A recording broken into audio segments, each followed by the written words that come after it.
Hey guys, Ellie here. Today it is like Wednesday afternoon, a little bit after 12 o'clock, and the weather, it's been kind of strange the past few days. In the nighttime or in the late evening, it's been getting really, really, really cold, and and then when it gets like, that was so mean. Did you see that? Old mama just headbutted that poor little orange kitty cat. That was so sad. I can't believe that. Oh, hey, Ivy or Beverly, whichever one that is. But no, as I was saying, it's been getting extremely cold in the late evening and throughout the night. But then when the sun comes out during the daytime, it feels really, really good. Like really, really good. I'm wearing a long sleeve and I'm wearing pants, but no socks right now because it's not actually like freezing cold. It's a little bit chilly. You feel a slight breeze, but this is like, what I would always call the perfect football weather. To me, this is just perfect. I'm gonna call it cozy weather, for lack of a better term. Just cold enough to where you kind of need to bundle up. It makes you feel very cozy and soft, warm and fuzzy, but it's not blistering cold or anything like that. I know blistering is what they say when it's usually really hot, like blistering hot creates blisters. But y'all know how sometimes it gets so cold that it actually burns a little bit, like an ice cube on your hand or whatever. That's why I call it blistering hot, blistering cold, to be silly, because it's so cold that it's hot. Sometimes it feels like. That's how it feels at nighttime last few days, but during the day it feels perfect. Anyways, that's just a little update with the weather. The animals are staying nice and warm, as you can see. Our little goaties are doing good. It was adorable. Last night I saw Starla, Finn. Oh yeah, Finn's over there. Finn's becoming a little goat. I don't know what he's looking for in the dirt, but he's been eating grain and been grazing a lot. He's growing up so fast. And little Hero and the two babies. Like, Hero's still my baby, of course. They were all three huddled up together in the corner of the barn last night, cuddling together. It was the most adorable thing. It really warmed my heart. Maybe it was the night before, but it was one of these cold nights. Hey, Starla, you good little goat. Anyways, today's video, I figured I would make about an animal that I don't know that I've ever spotlighted in a video before. This goat right here, this big old goat, the biggest goat we have in our pasture out of all 15. Do y'all even know who this is? How many of you right now know who this is before I say it? Let's look at Chia's sweater and admire it for a second before we reveal who that is, so some of you guys can think for a second. Yeah, I asked Kim for a little sweater that I could give Chia because it's been so cold the past few days, and I figured that this is the time of year where she usually gets her sweater anyways, and Kim gave me that one. I put it on her, and I think it's adorable. I think it fits her well. I've been letting her in the house the past few nights because I can see her really cold outside, and so I've tried to let her out to go potty and stuff. I don't like bringing her in the house a whole lot because she sometimes will pee and poop if she gets scared or she's in there too long, but in 2 nights I don't think she's peed or pooped yet, so I'm proud of her for doing good. So these right here, these two are goats that came from Pawpaw's house, in case you didn't know. This one right here is Carrie, and then the one that I was talking about a second ago, the one I asked you to guess, this is Old Mama, for those of you that didn't know. Like I said, they both came from Pawpaw's house, and last night the family had a little Halloween party. I was there. Me and Pawpaw were talking a little bit, and I was just kind of updating him on his 2 babies, because they'll always be his babies. I know he loves them a lot and loves to hear about them. And he told me some stuff about Old Mama that I did not know. I figured that he just got Old Mama at an auction, or he bought her or something like that. I didn't know exactly her whole backstory, but Pawpaw told me that she actually was a really serious rescue, much alike a lot of the rescues we have here at the sanctuary. And so he told me an incredible story that I think you guys would love to hear. That cat right there, keep that cat in mind for this video. I know you're thinking, how in the heck can that cat possibly be tied into this? But I don't know if she's gonna wander off whenever it's time for me to bring her up, but just keep that cat in mind when I tell this story real quick. So anyways, it was a long time ago. Not a long time ago, makes it sound like years ago, maybe a year ago, maybe 2, I don't know exactly. But Pawpaw was going to this lady's house. I think the lady bred milk goats. He wanted some milk goats, and he had seen some stuff that she does a really good job with those kind of goats. And Pawpaw went to this person's house, and she had all these different goats that were well taken care of. They were super friendly and sociable. But then there was this one that Pawpaw noticed way in the background, and he just couldn't help but notice it. And it was this goat right here, Old Mama. But believe it or not, at that time, she was like skinny, frail, decrepit, balding, had a bunch of patches all over her skin, very uneven. Some spots of her fur were like sheep wool, other spots were entirely bald, other spots were somewhere in the middle, just entirely uneven, just totally, you could tell, not taken care of at all. And it was so weird because all the other ones really were well taken care of and sociable, but Old Mama was afraid. She was afraid to even go near the other goats. She was not only timid around people, but even around other goats. It was crazy. And you know, Pawpaw was kind of like, oh, that's sad, and just kind of was being polite to the woman and went about his visit with her. But then at the end, when he was about to leave, he just noticed this goat right here just staring him dead in the eyes. And the look that Pawpaw received from her, he just could not explain. It was like the saddest, you know, like just these adorable little puppy dog eyes just staring into your soul. Pawpaw says it was as if he was Old Mama's last chance. That's what the thought that went through his head was, just kind of like, she was kind of like this right here, just look, she was just staring at him, just dead into his soul, just looking at him. And Pawpaw was like, I might be that goat's only hope, her last chance, because there's probably been 1,000 other people come through here and don't even give her the time of day. And who would want something like that, you know, all raggedy? But Pawpaw's heartstrings were pulled hard enough to where he was like, you know what, I want to take that one. And the rest is history. He took Old Mama, brought her to his house, did the usual quarantine period, make sure she was wormed and stuff so she doesn't transmit anything to the rest of the herd. And then little by little, Pawpaw kind of would feed her and would give her love, and he would show her that this is different than your previous home. You don't have to worry about, you know, possibly being abused or neglected or anything like that.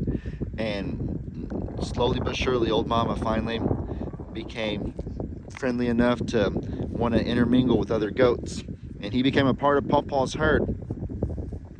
And then that was probably maybe a year ago, a little more, I don't remember exactly, maybe multiple years ago. But that's the way it was until about maybe 5 months ago when me and Meg moved over here to live at the sanctuary. Pawpaw, when we first moved, gave us 2 pregnant goats that he had, Carrie and Old Mama. And when they both came, they were both extremely unfriendly. They were very untamed. They wouldn't let you get anywhere near them. And we've worked our hardest. We've done our best to make sure that they would become friendly and become lovable. And it actually has worked with Carrie. Old Mama will actually let us get really close to her. Sometimes she'll even sniff my hand. But I think petting her is when she draws the line. She don't want that.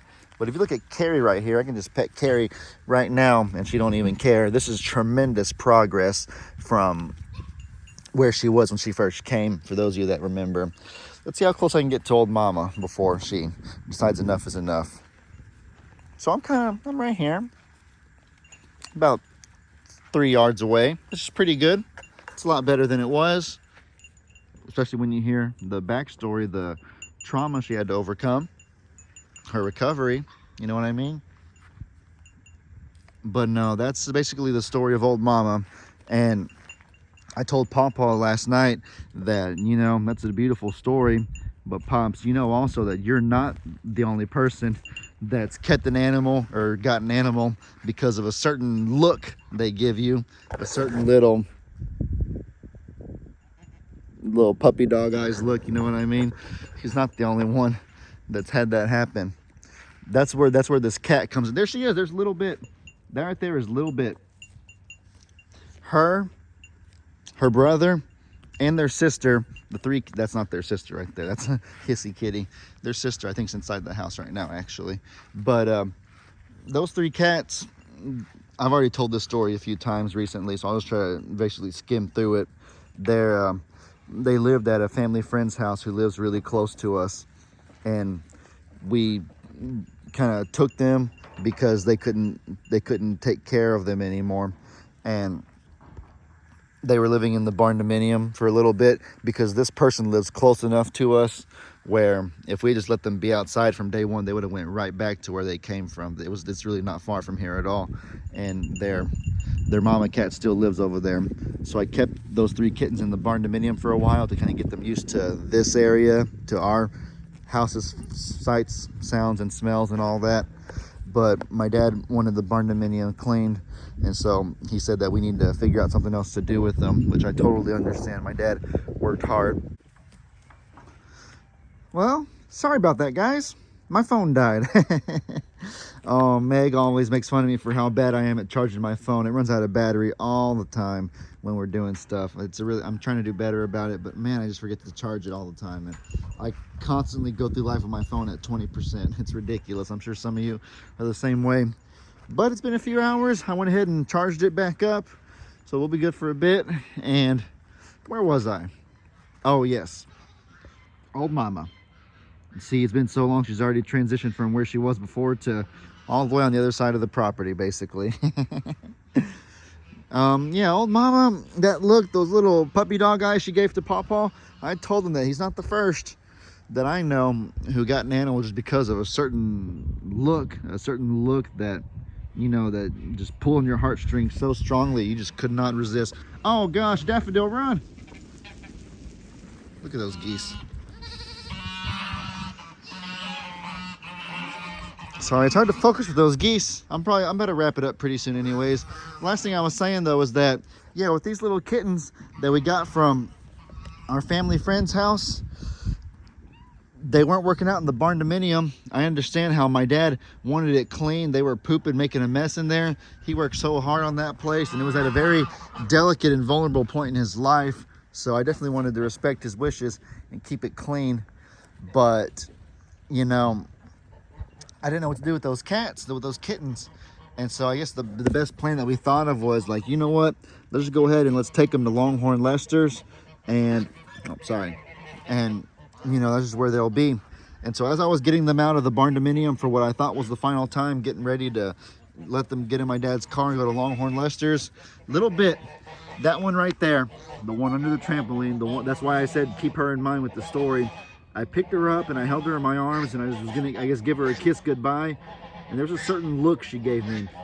She just looked into my eyes, and I don't know how to explain it, but the look she gave was just so pure and so innocent and so soft and sweet.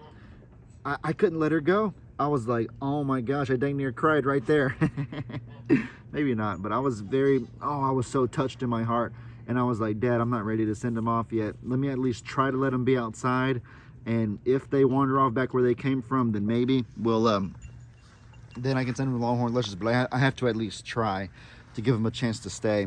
And my dad was like, sure, no problem, son. And the rest is history. They've been here a month. Their home is still, as their old home rather, is at least as close as it always has been before. But they have no intention of going back. They're even their biological mothers over there, but all 3 of them are content and they're happy here. This is their home now. They go inside the house and hang out with our kitty cats, and they get along so well. They're so sweet and loving, and it's all because of her. And I'm so blessed, and I'm so thankful to God to have them. I love those kitty cats so very much. It's all because of her right there. And that little look she gave, and the stare into my eyes, the little innocent baby puppy dog stare. Could not let her go. Right, little bit? Come here, little bit. Come on, little kitty cat, come here. Hey, little bit. You're the reason you guys are here right now. Oh, look at that little kitty. She wants to play. She don't want to love right now. Look at those little puppy dog eyes. She's not even really giving the same look, honestly. It was just that day, there was a certain look, like a little sad, innocent look that you couldn't say no to. Hi, Gunpowder. And I mean, to top it all off, guys, old mama will always hold a special place in my heart, because like she is Pawpaw's baby, and I know that I don't have a lot of memories with her personally, but y'all know who she's the mother of, right? Y'all know who her 2 kids are, right? Of course, Champ right here. Look at Champ. He trying to see if he slimmed out still. He slimmed out a decent amount. I fed him a lot of grain yesterday because it was so cold, and the grain kind of helps their internal body temperature kind of warm up a bit. So it might look a little bit hefty today, but compared to how he did look before, you can tell he slimmed out a lot. But, you know, of course, Champ is one of her sons, but my good boy, my hero, my little baby, over there behind Walter, you can't really see him, you see his backside. Hero, baby. I don't know if he can hear me or not, but yeah, little Hero, my baby. Y'all know how much I love my baby. Old Mama gave birth to him. Without Old Mama, he wouldn't be possible. He wouldn't have been born. You know what I mean? So, I love little Hero. And so, Old Mama, in a way, she gave me Hero. And so I'll always have a special place in my heart for her because of that. And so it's a beautiful story. The story of Old Mama. Hi, Gunpowder. Hi, Chia. All right, guys. Well, with all that said, I hope y'all enjoyed this video. Y'all be sure to let me know in the comments what kind of stuff you guys want to see. I hope you all have an incredibly blessed day. And as I always say, your boy Ellie out.